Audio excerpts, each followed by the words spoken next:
Assalamualaikum warahmatullahi wabarakatuh. Perkenalkan, nama saya Endah Tresnayani dari kelas 2 FA1 dengan nomor NPM 191FF03043. Di sini saya akan memenuhi tugas saya, yaitu tentang presentasi. Presentasi yang saya akan sampaikan yaitu mengenai review jurnal yang telah dilakukan sebelumnya. Review jurnal yang saya gunakan yaitu yang berjudul Formulasi dan Evaluasi Fisik Sediaan Balsem dari Minyak Atsiri Daun Serai Wangi, atau dengan nama lain Symphobogon nadrus L. Rindle. Pendahuluannya yaitu balsem merupakan sediaan semi padat yang mudah dioleskan dan mengandung bahan aktif. Balsem itu sendiri biasa digunakan sebagai obat gosok oleh orang umum. Salah satu tanaman yang mengandung minyak atsiri dan berpotensi untuk dikembangkan adalah tanaman serai wangi. Serai wangi atau dengan nama lain Symphobogon nadrus L. Rindle merupakan salah satu tanaman yang memiliki banyak manfaat. Hasil dari penyulingan daun dan batang serai wangi diperoleh minyak atsiri yang dalam dunia perdagangan sering dikenal sebagai namanya, yaitu citronella oil. Minyak atsiri dari tanaman serai wangi ini juga dimanfaatkan untuk berbagai keperluan. Salah satunya yaitu aromaterapi atau juga minyak gosok seperti pembahasan saat ini. Lalu juga digunakan untuk mengurangi nyeri atau analgesik serta memperlancar peredaran darah.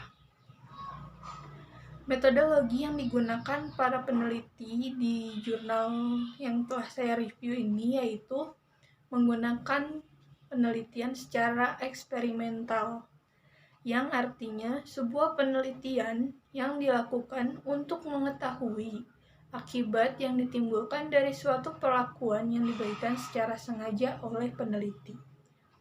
Bahan yang digunakannya yaitu minyak atsiri serai wangi atau nama lainnya Symphobogon nadrus. Nah, untuk parameter uji yang digunakan pada review jurnal tersebut yaitu meliputi uji organoleptis, uji homogenitas, uji pH, uji iritasi, dan juga uji hedonik. Nah, untuk hasil uji parameternya yang mereka lakukan yaitu di mana sediaan balsem minyak atsiri serai wangi atau Symphobogon nadrus L yang diuji dengan menggunakan konsentrasi berbeda, yaitu formula A 5%, formula B 10%, dan formula C 15%. Untuk yang pertama, hasil uji parameter yang dilakukan yaitu uji organoleptis.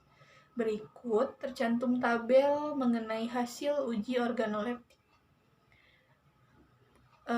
Pengujian ini dilakukan pada minggu pertama hingga minggu kedua, di mana tekstur pada formula A, B memiliki tekstur semi padat dan C tidak padat. Untuk warna, ketiga formula berwarna putih. Sedangkan untuk aroma, pada aroma A, daun serai wangi kurang tajam. Pada aroma B, daun serai wangi tajam. Pada aroma C, daun serai wangi tidak tajam. Untuk yang kedua yaitu dilakukan uji homogenitas. Hasil pengamatan uji homogenitas yaitu di mana bahwa pada formula A, B, dan C sediaan balsem dari minggu pertama hingga minggu kedua tersebut merupakan hasilnya itu homogen karena tidak terdapat partikel-partikel kasar atau kotoran. Lalu yang ketiga dilakukannya uji pH.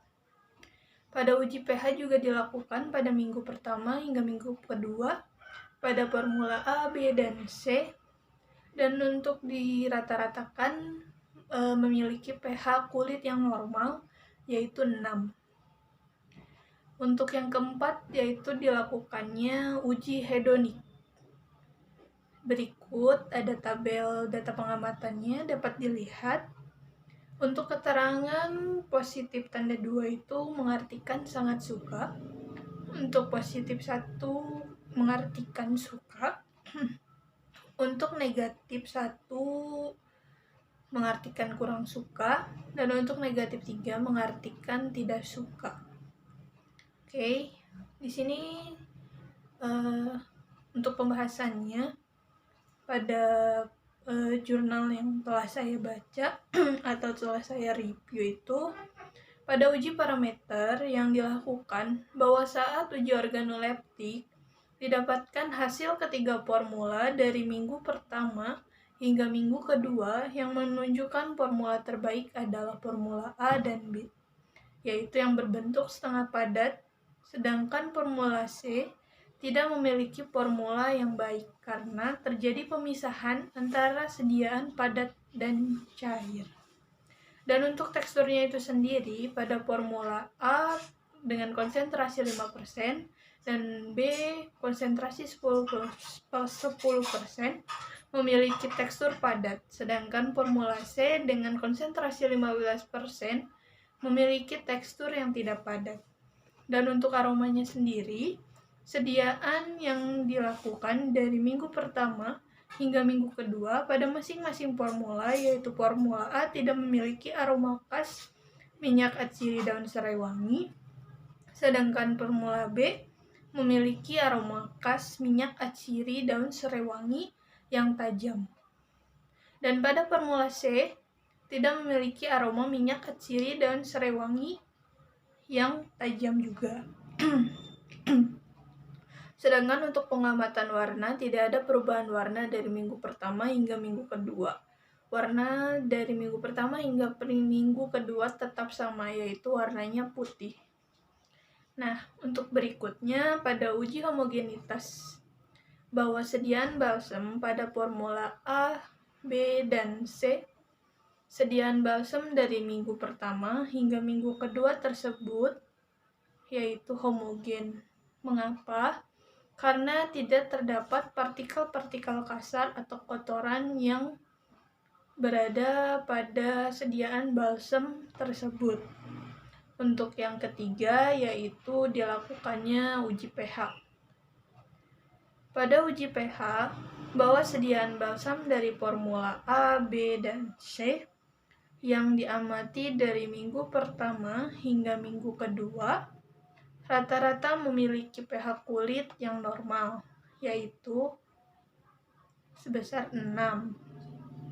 Dan yang terakhir yaitu dilakukannya uji hedonik. Dilakukan untuk mengetahui pendapat orang sekitar mengenai tingkat kesukaan dari sediaan balsam minyak atsiri daun serai wangi pada masing-masing formula, di mana formula B dengan konsentrasi 10% paling banyak disukai oleh responden. Dan selanjutnya yang lumayan banyak disukai oleh responden yaitu formula C dengan konsentrasi 15%.